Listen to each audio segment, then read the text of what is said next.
the Paracave podcast, proudly brought to you by major sponsor Jack's Pale Ale, exclusively available at Parramatta Eels Club, Shannon Cooney from Glenmore Park Realty, BTZD Clothing, and the official media partner of the Paracave podcast, the Parramatta Times.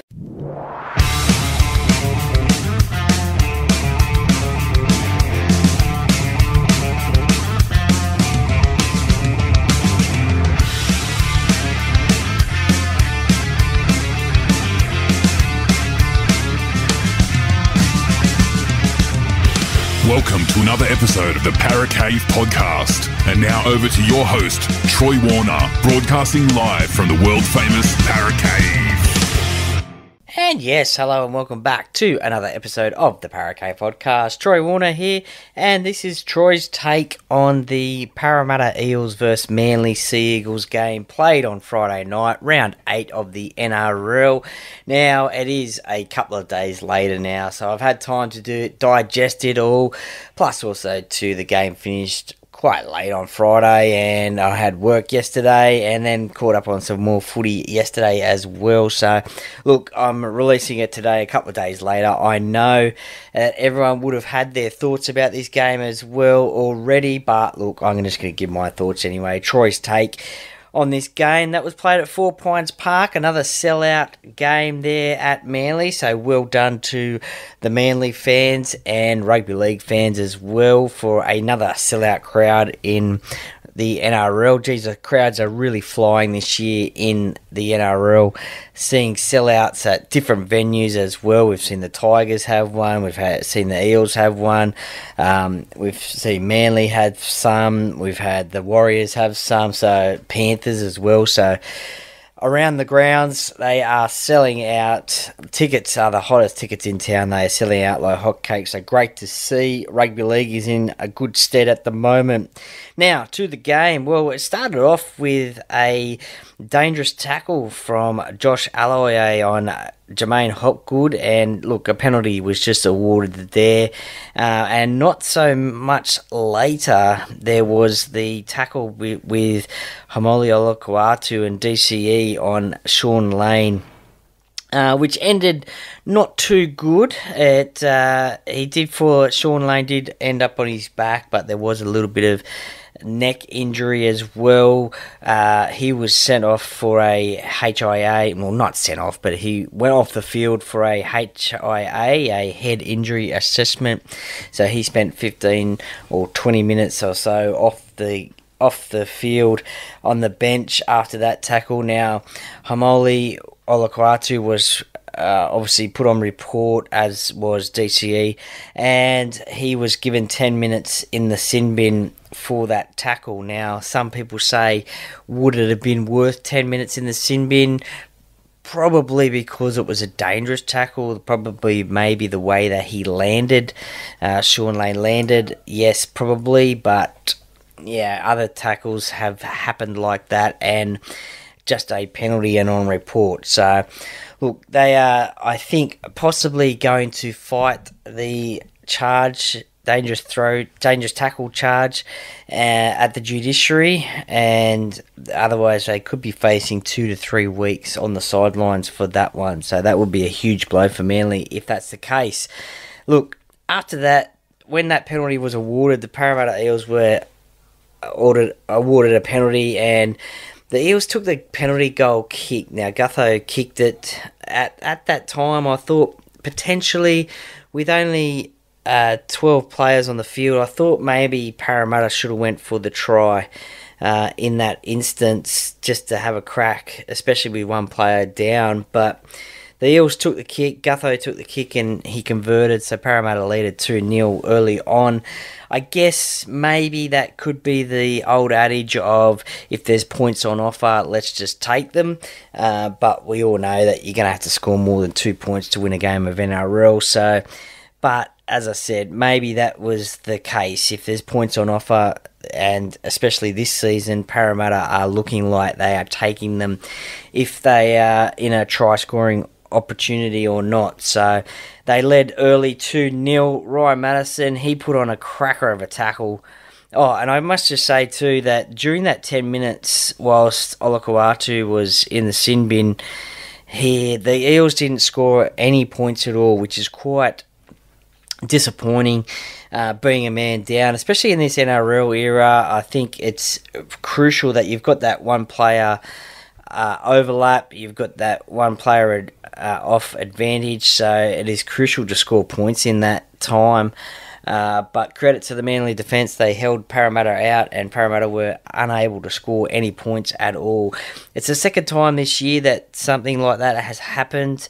I can't remember the game offhand who it was who got 10 minutes in the sin bin, but Parramatta failed to score any points in that game. Lachlan Galvin for the Tigers, that's one. So they failed on that occasion to score any points as well. So, look, they aren't the only team that have done it. I think the Sydney Roosters did it last week with a player in the sin bin in their game. They didn't score any points either. So, look, it's not a thing that just happens at Parramatta, but certainly disappointing.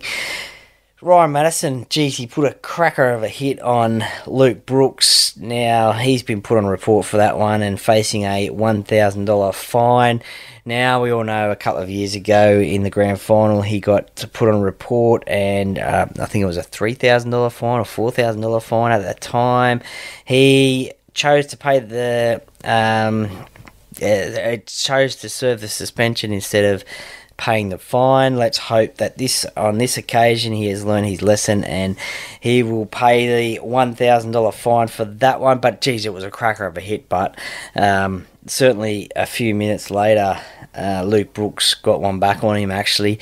Not quite as big, but it certainly was a good shot from Luke Brooks, I guess, in what you could call it maybe retaliation, I guess, on that shot that Ryan put on. But Maika Sivo, he scored 3 tries. He scored his first of 3 after an overhead pass from Clint Gutherson on the short side.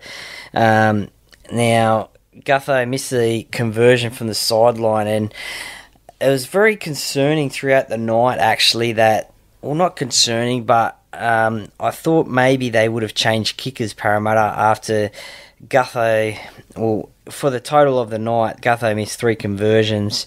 Look, most of them were out wide near the sideline, but I just thought maybe points in this competition in the game is very crucial, so I thought maybe they might have swapped kickers. Dylan Brown got a chance to kick a goal from the sideline once again after one of Maika Sivo's tries. I think it was the last one, and he missed it as well. I thought maybe Ethan Sanders might have had an attempt at kicking goals. He does kick them in New South Wales Cup, potentially maybe being his first grade debut. They didn't want that pressure on him, but I guess, as I said, points are pretty crucial in games in NRL, so I thought maybe Ethan Sanders might have had a crack at kicking for goal. Manly scored a try not too much later on in the 26th minute after Dylan Brown got penalised for marking up not square, and that I thought too was a dubious decision from the referee. I thought for sure Dylan Brown, he couldn't get any squarer at all, and I thought, that shouldn't have been awarded. I thought Dylan Brown, as I said, he was square. It looked like a normal play of the ball. He looked like a normal marker in position, but he was penalised and Manly going to score. Micah scores his second try. Then 4 minutes later, before the end of the half, Bailey Simonson scores in the corner. After it was quite a nice ball movement across field, which saw Will Penasini in space. He drew the fullback, Tommy Turbo, and just passed it to Simonson, who scored in the corner, dived in the corner. And the Eels go into half-time, 14 points to 6 up at half-time. I thought, as I said, if Gutho kicked those goals, potentially that score could have been 20 to 6, but it wasn't to be. 14 points to 6, still an 8-point lead going into half-time. So positive signs for the Eels, especially after their performance against the Dolphins as well. We all know that they went into the half-time in that game as well, in front as well. That was 8-4, and then a penalty goal shortly after half-time. And then we all know what happened. But this was good signs. 14 points to 6 up at half-time. Could the Eels go on after half-time and win this game? Well, 4 minutes after half-time, Manly scored a try through Tommy Turbo. Look, it was, from what I thought it was, what I saw, Maika Sivo, he came in field going for an intercept, what it looked like, but Daly Cherry Evans, he had other thoughts. He had the smart. He got this. Oh, I'm struggling with my words there. He has the smarts and the ball playing ability, and he double pumped it and got it out to Jason Saab, who down that touchline is pretty fast. He draws Gutho and just simply passes it to Tom Turbo, who scores for Manly. And then, look, 4 minutes later, so again in the second half, back-to-back tries for the opposition, and this one was up the middle as well. This one was from Nathan Brown, who is a bit of a ball-playing lock forward for any team that he plays. He does have a little bit of ability ball-playing, and it showed here because he fooled Sean Lane on one occasion, and then he put Jake Travojevic through the line. He makes a break, and if you have a look on the Manly Sea Eagles social media channel, they've actually done a little bit of a clip of this try, and it's quite funny actually, so check that one out if you get a chance. Well done to Manly social media content team. That one was pretty smart as well. I really like it. And look, he made the break, and then he passed to Daly Cherry Evans, who scores next to the post. Look, Sean Lane, he was in no man's land. He didn't get a hand on Jake. I don't know what happened there. Nathan Brown fooled him and got a great pass away, and the rest is history. So 66 minutes into the game, Maika Sivo gets his hat-trick after the centre for Parramatta, Junior Paolo. Can you believe that? He was out in the centre position. Look, it was after a bomb, and the ball landed. Parramatta got it back, and it went through several sets of hands out to the left-hand side and out to Sivo from Junior Paolo, who played that part pretty smart, I thought, and got the ball out to Maika, who scored again in the corner, and that was the goal kick that Dylan Brown unfortunately failed to convert. Now, just after that, there was a controversial bit of play there. Will Penasini, he got sin-binned for tackling Tom Turbo without the ball. Now, look, this is probably it's an unfortunate one. Perhaps Will could have been blindsided. He couldn't see the ball, perhaps, and he thought maybe Turbo had the ball, so that's why he tackled him. There has been footage come out on social media of still shots of Tommy Turbo being offside from the kick. I think it was Luke Brooks who put the kick in. So, look, a bit of controversy about that one. However, the referee didn't see that, so he sin-binned Will Penasini for a professional foul. Manly go on to score through Ruben Garrick. Now, Ruben Garrick, he would play Parramatta every single week if he could, because in the 12 games that he's played against Parramatta, he scored 144 points. Now, an average of 12 points per game. But look, that doesn't seem too many, but there have been games where he scored over 20 points a game against Parramatta. And look, he scored over 20 points a game over Parramatta. I think the highest one is 28 that he has scored, but he generally always gets a try as well. in these games against Parramatta, so he must want to play Parramatta every single week. That's for sure, because he gets the points. And the difference as well between Manly and Parramatta as well were the fact that Manly, Ruben Garrick is the goal kicker. Now, he had 6 shots at goal on the weekend, on Friday night. He converted all 6, so there's 12 points. Manly scored 5 tries to Parramatta's 4, but the relative difference was the conversion rate. So if Parramatta had just say, for example, if Mitchell Moses was kicking for Parramatta, if he was playing in this game, potentially he could have converted all those kicks as well, and it would have been a 2-point loss to the Eels, but it would have been a lot closer. But that would have been the difference for Manly on Friday night, is Ruben Garrick 6 out of 6, and he is a pretty good goal kicker as well. 20 points in this game against Parramatta. Look, to the most controversial point in the game, Will Penasini comes back onto the field, and then a minute or two later, Maika Sivo is sin binned for an elbow, I guess it was called, onto the face of Ruben Garrick. Now, it didn't so much hurt Ruben Garrick that much. He didn't have to go off for a HIA, but it probably hurt Maika Sivo's teammates even more, because in that time that Mike was off the field, Manly scored 2 tries, both converted. It blew out the score line. I do not know what was going through Micah's head. It was obviously a brain snap.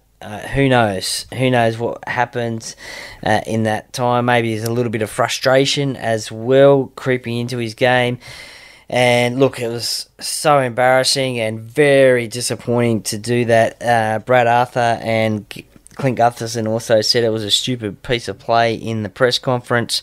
And look, anyone watching that game, which was probably a lot of people because it was the only game broadcast on Friday night, so the only NRL game that night, everyone who saw that, even heard about it, would say it was a stupid piece of play. Now, my personal opinion, he's only copped a fine for that game, for that action, instead of a sin bin. Now, in my eyes, and maybe a few of yours, let me know if it is or not, but it's probably, I would have thought he would have got at least 2 to 4 weeks for that. Now, you may think that I'm joking about that and I'm crazy for saying that, but the reason I'm saying that is the fact that, look, the NRL, they are very particular about contact to the head, and they are worried about contact to the head for players in the NRL. They are even worried about it so much that they are thinking about potentially changing the rules of kickoffs, these long kickoffs. Unfortunately, we saw Moses Suli get knocked out in the Anzac Day game, the Roosters and the Dragons. The very first kickoff of the game, Jared Wilbury-Hargreaves running the ball back, 3 Dragons players in the tackle, and unfortunately Moses came out of it second best and didn't take part in any further of the game. So the NRL are, look, there's been rumours that they are potentially looking at reviewing those kickoffs and potentially changing the rules. Now, if they're and we wish Moses all the best in his recovery, actually. We don't like to see any players like that hurt like that, but it's a tough game, rugby league, and it's a brutal sport, and these sort of things are going to happen. Look, don't get me started on the potential kickoff change rules, but getting back to the Maika Sivo one, if the NRL are so concerned about head contact in this game, why not make a statement of a player who did something like that? Not once, not twice in the same action. And look, as I said, it didn't hurt Ruben. And and it probably wasn't as violent as what we would see in the 70s and 80s and maybe the early 90s, but still, if the NRL are worried about contact to the head, maybe he should have served a 2 to 4 week suspension, I would have thought. Now, again, as a Parramatta fan, I would like to see Brad Arthur, who is under a lot of pressure at the moment in his coaching position.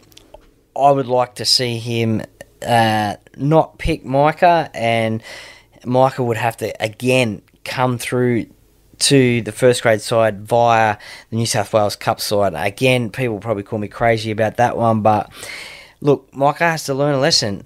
He got suspended from the trial games, so he missed the start of the season. He come back in New South Wales Cup, and now he has done this one, so I think he has to go back to New South Wales Cup. Some would say not to return to first grade at all. Look, I don't think that will happen. I think he will return to first grade at some time, but just in this initial period of from now on, Parramatta have the bye this week in round 9. So from that point on, I think he would have to come through New South Wales Cup just to work on his game, work on his discipline, and then show the coach if he can come back. Because, I couldn't believe what had happened there with that. And look, it ended up being 26 points to 4 in the half, in the second half. So Manly won the second half, 26 points to 4. Now that is not as bad as last week against the Dolphins, but you could say that it is probably still a little bit of a capitulation in the second half, and it's pretty concerning for Parramatta and their fans and members as to what is happening in second halves of these games when they are winning at half time. What is going on? Anyway, to the stats of the game, and look, for the stats of the game, Manly had more possession than Parramatta, 54% to 46%. Completion rate, Manly 33 sets out of a possible 42, 78%. The Eels 72%, 24 sets out of 33. So, look, for Parramatta, that completion rate is down.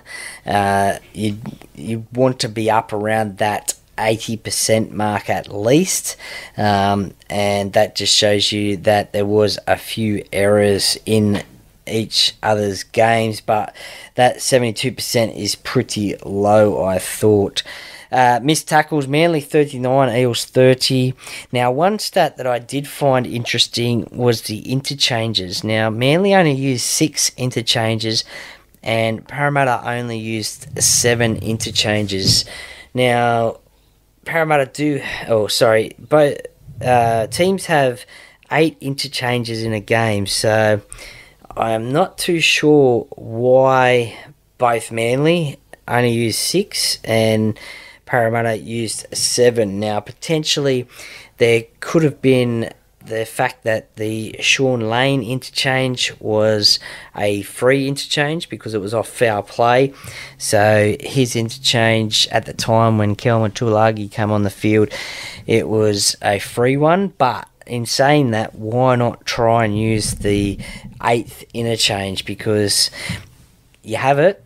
And players did look tired out there, and as they have been in second halves of games. Hey, but I'm not a coach, so I don't know what about the player rotation, and it must be a hard gig trying to get that right. But in my eyes, if you've got 8, use 8.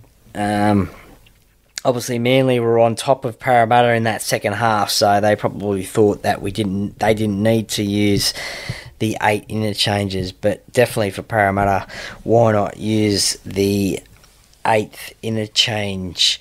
Tackles for the Parramatta side anyway. Jermaine Hopgood, 43. He played 73 minutes. Running metres, interesting, Dylan Brown, 153 for 14 runs. Now, that's He does like to run the ball. He did look like he was going to break the line a couple of times attacking. He's got a great stepping game. But that is a lot of run meters for a halfback, and especially for a back, and considering your forwards didn't run anything like that.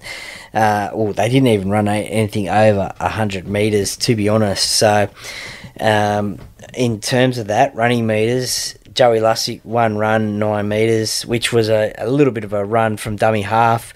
Almost made a break, but I just think maybe a hooker should potentially try and run the ball. Look, if he gets the opportunity to do so, yes, run the ball, but for 1 run, I think maybe a few more. RCG, 10 runs, 73 metres. Junior, 11 runs, 96 metres. Ryan Madison, 12 runs, 97 metres. He was the leading run meter getter for Parramatta. Sean Lane, 10 runs, 81 metres. Joe Offahangawi, the starting prop, 9 runs, 78 metres. Now, the interesting thing here for the props for Parramatta, RCG played 52 minutes. His first stint was 30. Second stint was 21. Junior, he came off the bench. First stint, 39 minutes and 13 minutes in his second stint. Joe Offahangawi, 21 minutes in his first stint and 19 minutes in his second stint. You throw that over to the Manly side, and 3 that stand out. Taniela Paseka, 15 runs, 148 metres. 22 minutes and 28 minutes in his first and second stanzas. Josh Aloiai, 14 runs, 119 metres, 20 minutes and 18 in his stint, so similar to Joe Offahangawi. Hamoli Olakawatu, even though spending 10 minutes in the sin bin, 16 runs, 147 metres, almost scored a try as well, but it was disallowed. So that just shows you the difference in metres run between the front row forwards for Manly and the front row forwards for Parramatta. So a little bit disappointing in that regard. Look, 2 tackles, as I said, Jermaine Hopgood, 43 tackles, only 2 missed, 95% tackle efficiency. Morgan Harper, who comes under a lot of pressure and criticism for his tackling ability, 22 tackles, 4 missed, 81% efficiency. Ethan Sanders, now congratulations to Ethan. He made his debut in the NRL for the Parramatta Eels player 845. Now, I actually thought he had a great game. He was probably one of the standouts for Parramatta, I thought. Playing his first game of NRL, he kicked well, I thought, and he passed well. He helped in one of the Maika Sivo tries, and it was probably just his ball playing that probably set that one up. So I thought he had a really good game, and look, Olakawatu was running at him all night, so could you imagine having someone like him and his size run at you all day? I probably couldn't, but he did a good job. Look, he had 6 missed tackles, 80% efficiency, but as I said, when you got Olakawatu running at you all night, a big machine, then 6 missed tackles, that's not too bad, but he had a great debut, and I would like to think that he will be in the starting side against the Broncos, Parramatta's next game in this competition. Joey Lussick, 30 tackles, none missed, 93% efficiency, so that's probably what his game is all about. It's not so much running, just a tackling and passing machine. And look, as I said, potentially he could maybe run the ball a little bit more. One thing Parramatta, or two things that Parramatta did, I guess you could call win on the night. Average set distance, Manly 37 metres, Eels 44 metres. So the Eels were making more distance on average in their sets of 6 compared to Manly. But and the offloads as well, Manly 9, Eels 16. So the offload game, Parramatta are known for that during their game, during their time in the NRL. So they are known for that. They do have a few experts in that trade. Ryan Madison, Jermaine Hopgood, and Junior Paulo. They're pretty good at it. As is the whole side, but that's what they're known for. Look, a pretty disappointing result. 32 points to 18 was the final. Was the final score. The day after Anzac Day, the 26th of April, at 4 Pines Park. Look, it was pretty disappointing. The first round we played Manly at CommBank Stadium. It was 28 points to 24. Parramatta came down from 14-0 down to win that game, and so I guess you could call it one win each, I guess. But look, it's really putting pressure on Brad Arthur at the moment as head coach of the Eels. It's putting a lot of pressure on the players at the moment. In the competition at the moment, as it stands, they sit in 13th position on the ladder. They fortunately went up one position due to the West Tigers losing as well, and Parramatta scoring more points than the Tigers. So they did go up one position to 13th, but still not good enough. Parramatta are a top 8 side and should be competing for the top 4, but they are really struggling at the moment. I don't know what it is. I do know that one of the things that they can, as a fan, that I see in games and potentially work on is fitness. I don't know. To me, some of the players do look a little bit tired at times, getting back off kicks, and yeah, I think some of the players aren't 80-minute players, but I guess that just works on all your rotations as well, as we said. Now, next week, Parramatta have the bye, so that's come at a good time for them. I guess they need to do a bit of soul searching to get ready for their game against Brisbane in round number 10 at CommBank Stadium. As for the Manly Seals, they take on the Raiders on Friday night, the 3rd of May, a special day for me that some people will know about. They take on the Raiders at 4 Pines Park again, so probably expect another full house there at 4 Pines on a Friday night, 6 o'clock against the Raiders. Played in the 1987 Grand Final. That was a great game, that one. That was an interesting game. They got away with that one. The Sea Eagles, Cliff Lyons masterclass that day, but a long time between drinks for these two teams from that time, especially the Raiders anyway, but a good rivalry there between these two sides. That's Troy's take on this game. I hope I haven't rambled on for too long, and I hope I haven't bored you too much. But thank you very much for listening. I really appreciate it. Don't forget, stay tuned throughout the week for plenty of content. The Tipping Podcast will be out on it might be out late Tuesday, but definitely on Wednesday. And look, the interview-based podcast is out now. When you hear this chat with Jason Hetherington, former Bulldogs, Canterbury, Gold Coast, Queensland and Australian player.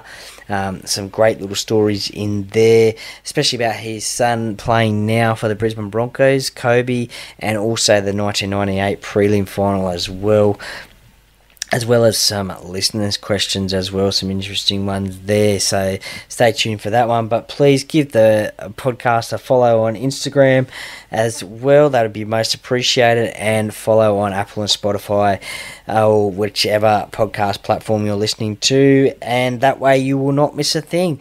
that is all from me now. Thank you very much for listening. The Parra Cave Podcast, by the fan, for the fans. Go Parra!